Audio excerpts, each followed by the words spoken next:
Саламатсыңар балдар. Бүгүн кыргыз тил сабагы. Бүгүнкү сабагыбыздын темасы менен таанышып алгыла.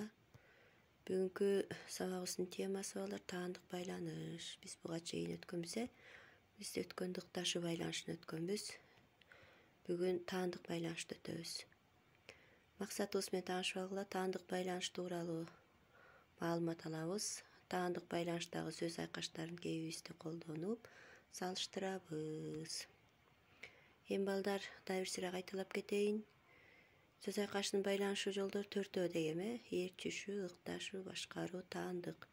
Биз буга чейин ыкташуу байланышын өттүк. Бүгүн болсо ошонун ичинен таандык байланышты өтөбүз. Эми таандык байланыш деп кандай байланышты айтабыз? Жана ал кандай жол менен байланышат? Ошо боюнча мен силерге азыр маалымат берип кетейин. Ыкташуу байланышын болсо билебиз, балдар. Ыкташуу бул орун тартиби аркылуу байланышат. Ал эми таандык байланыш болсо балдар, таандык байланышта багыныңкы сөзгө илик жөндөмөсүнүн мүчөсү уланып, негизги сөзгө таандык мүчөнүн ы, сы, и деген мүчөлөрү уланат. Илик жөндөмөсүнүн мүчөсүн билебиз, нын мүчөсү балдар. Демек, сөз айкашында багыныңкы жана багындыруучу түгөй болот. Ошонун багыныңкы түгөйүнө илик жөндөмөсүнүн нын мүчөсү уланат экен дагы. Ал эми багындыруучу түгөйгө болсо таандык мүчөнүн ы, сы, и мүчөлөрү уланат. Түшүнүктүү болду да, балдар? Багыныңкы түгөйгө илик жөндөмөсүнүн нын мүчөсү уланат. Ал эми багындыруучу түгөйгө таандык мүчөнүн ы, сы, и мүчөлөрү уланат. Демек, мындай байланышты биз деген таандык байланыш деп айтабыз. Мисалы үчүн балдар, могу жерде карагыла. Эненин мээрими. Бул жерде карап көргүлө. Эненин дегенде нын деген илик жөндөмөсүнүн мүчөсү болуп, багыныңкы түгөйгө уланып атат дагы. Ал эми мээрими деген багындыруучу түгөйгө таандык мүчөнүн и мүчөсү уланды. Экинчи мисалды карагыла. Эжемдин баласы. Эжемдин деген бул багыныңкы түгөй.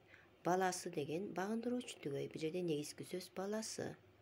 Эми эжемдин деген багыныңкы түгөйгө илик жөндөмөсүнүн нын мүчөсү уланды, балдар, кызыл менен белгиленип турбайбы? Ал эми баласы деген багындыруучу түгөйгө деге таандык мүчө сы деген мүчө уланып атат. Көрдүңөрбү? Кызыл менен бөлүнүп көрсөтүлүп атат. Кийинки эмени карайлы, мисалды карайлы. Менин китебим. Бул жерде менин деген багыныңкы түгөй, китебим деген багындыруучу түгөй. Эми бул жерде багыныңкы менин деген багыныңкы түгөйгө дагы илик жөндөмөсүнүн нын мүчөсү уланды да бөлүнүп көрсөтүлүп атат. Ал эми китебим деген багындыруучу түгөйгө биринчи жактын таандык мүчөсү ым деген мүчө уланып атат, кызыл менен белгиленип турат. Демек, балдар, таандык байланыштын багыныңкы түгөйү илик жөндөмөдө турат экен дагы. Ал эми багындыруучу түгөйү не болсо таандык мүчөнүн ы, сы, и деген мүчөлөр уланат экен. Мындай байланышты биз деген таандык байланыш деп айтабыз. Башка берки ыкташуу байланышынан бул деген мүчөлөр аркылуу айырмаланып турат, балдар. Эми силер үйгө 83-чү көнүгүн иштеп келесиңер. Бул жерде сөздүн маанисине карай таандык байланыштагы сөз айкаштарын түзүү дейт. Мен мисал келтирип койдум. Жоокер анан ант деген сөздөр кеткен. Ортосу нүктүрлөр менен ажыратылган. Демек, жоокер дегенге нын мүчөсүн уладым, илик жөндөмөсүнө койдум. Жоокердин анты, ант деген эмне? Ага таандык мүчө уланып атат. Демек, бул эмне болду? Таандык байланыштагы сөз айкашы болду, балдар. Силер да ушинтип түзүп бересиңер.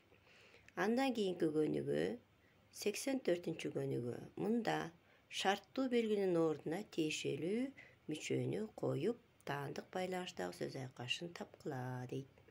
Демек, шарттуу белгилер коюлган. Анын ордуна биз тиешелүү мүчөнү коет экенбиз. Андан кийин ошол сүйлөмдөн таандык байланыштагы сөз айкаштарын таап чыгабыз, балдар. Түшүнүктүү болду да, Анда эмесе, кийинки кайтарым байланышка чейин саламатта болгула.